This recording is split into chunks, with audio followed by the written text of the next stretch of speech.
Nagasulat ako kanimo halangdong Teofilo sa maayong pagkahanay sa mga hitabo sa atong katilingban aron masayod ka sa tibok nga kamatuuran sa tanan.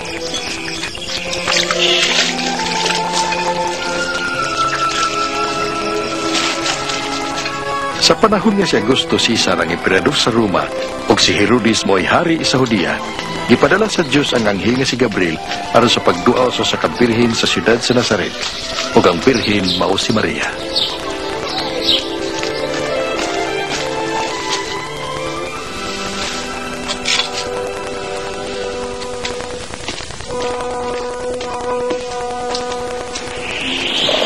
Ayaw kahadlok, Maria, kay gikahimutan ka sa Dios.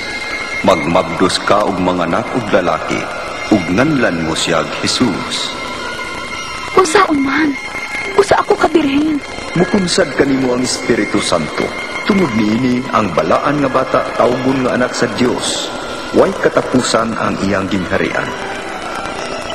Busa miduaw si Maria sa kalungsod sa Judea ug miduaw siyang igagaw nga si Elizabeth nga nagsabak usab. Elizabeth, Maria, agaw Maria. Pulahan ka sa tanang mga babae. Ug pulahan usab ang bata nga imong ianak. Pagkadungog ko sa imong pangumusta, miunpot sa kalipay ang bata nga ania sa ako sa bakan. Nagdayeg ang akong kasing-kasing sa Ginoo. Ug naglipay ang akong kalag tungod sa Dios nga akong manluluwas. Sukad karon, ang tanang tao mo tawag ka na kog bulahan.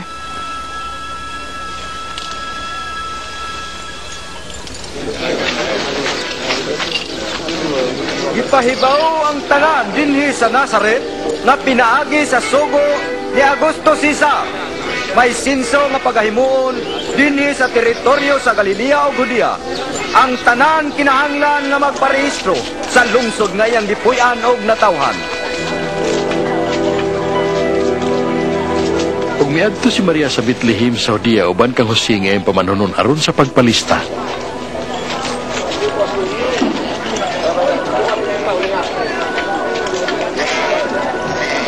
Apanwa na iluna alang kanila sa Bethlehem ug ang ilang kaabtan mao na lamang ang usa ka pasungan.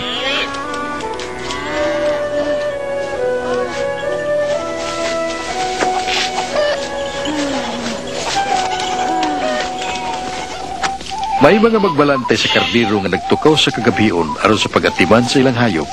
Sa dihang mitungha ang usa ka anghel sa Ginoo ug nadanagan sila sa himaya sa Dios.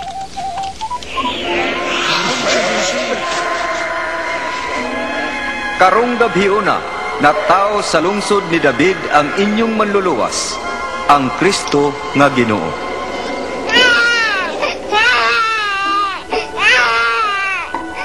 Minali ang mga magbalantay sa karniro aron tan-awon ang nataw nga bata sa pasungan ug una nga misugilon sa mayong balita o ebanghelyo sa birhen nga inahan ug sa pagkatao sa manluluwas.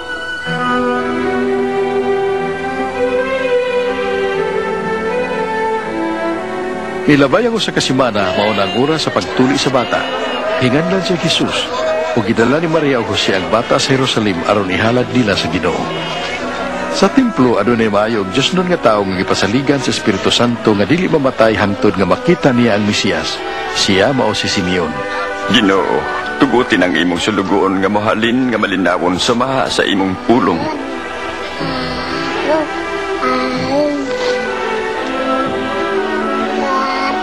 Kay nakita sa ako mga mata ang imong kaluwasan, kining bata agit pili sa Dios.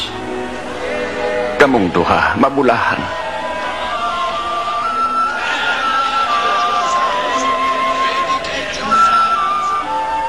Human nila matuman ang tanan nilang katungdanan, suma sa balaod ni Moises. Mibiya sila sa Jerusalem ug mibalik sa Nazaret.